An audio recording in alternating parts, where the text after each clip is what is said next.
At ayan na nga mga kabuhay, so panibagong yugto na naman ng pakikipagsapalaran ko dito sa karagatan. At ito yung magandang panimula mga kabuhay kasi unang squid trap lang natin, tatlo kaagad yung huli.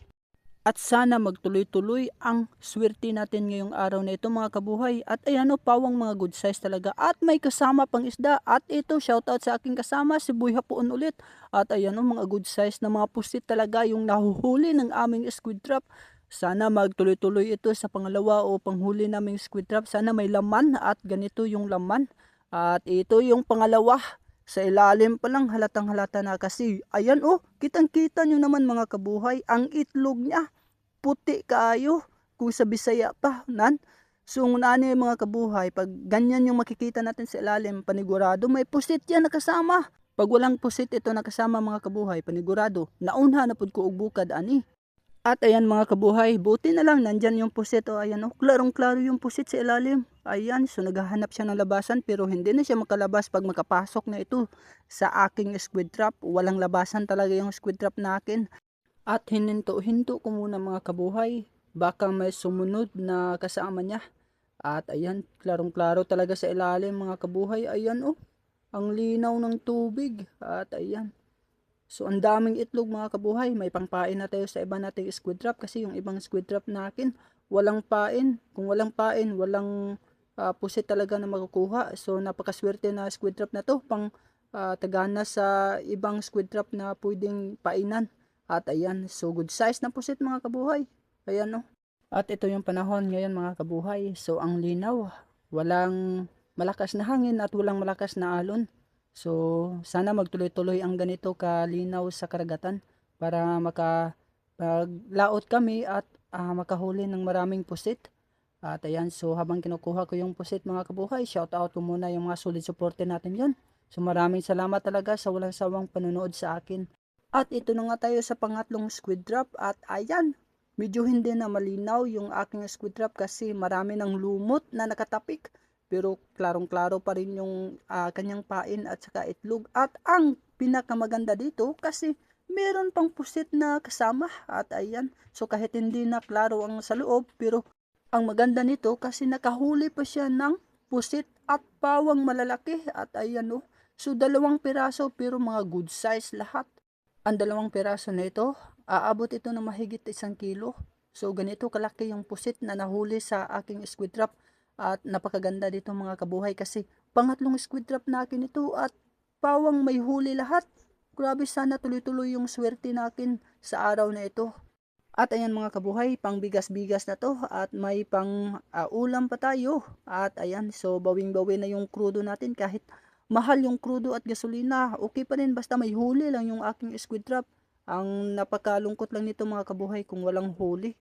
Kasi hindi ka na makakabalik bukas kasi sa mahal ng krudo at gasolina. At ito na nga sa pang-apat na squid trap, medyo luma na rin at medyo marami ng lumot. Pero okay pa rin mga kabuhay kasi nakahuli siya ng pusit. Ayan oh, kahit isa lang pero good size na pusit pa rin yung nahuli niya. Nakakawala talaga ng pagod at stress mga kabuhay pag ganito yung huli araw-araw. Sigurado makakabili talaga ako ng isang sakong bigas at hindi lang isang sakong bigas. Dadalawahin ko pa para 2 buwan na konsumo sa aking pamilya. At alam nyo ba mga kabuhay na ang pusit ay may life cycle? Yung life cycle ng pusit mga kabuhay, pag mangitlog yan, ang itlog nila pipisa yan at magiging similya. At yung similya niya, lalaki at lalaki rin yan. Tapos yung similya niya, mangingitlog ulit. Tapos yung itlog niya, pipisa ulit. At pagpisa, lalaki uli yung similya niya. So ganyan lang yung life cycle ng mga pusit mga kabuhay. So napakadali lang isipin pero mahirap gawin mga kabuhay kasi sila lang yung pwedeng gumawa niyan. At alam nyo rin ba mga kabuhay na ang isang itlog ng pusit, ilang libong similya yan. So napakarami talaga. At ito mga kabuhay, ito yung pinakamalupit. Pag puti yung itlog niya, sigurado na bagong itlog pa lang yan. Pero pag hindi na maputi, ang ibig sabihin yan, matagal na yan at napisa na yan yung itlog niya at nagiging similya na yan. At ito mga kabuhay, ayan oh, so pawang malalaki yung nakuha sa pang 5 squid trap ko. At ito nga na ngayon mga kabuhay, yung nahuli natin sa araw na ito. Ayan oh. 2, 4, 6, 7 piraso mga kabuhay. Ayan. So medyo marami-rami na. Ayan, so may isa tayong nakuha na medyo malaki. Ayan oh. So ito mga kabuhay, ito yung pinakamalaki kong huli sa araw na ito. Ayan oh. Grabe ang laki. Ayan, so mayo.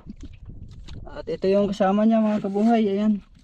So ilalagay natin sa sisidlan mga kabuhay. Ayan oh, mga good size lahat. Ayan. At ito pa mga kabuhay oh. Grabe mga good size na mga pusit. Ito. 7 peraso, grabe.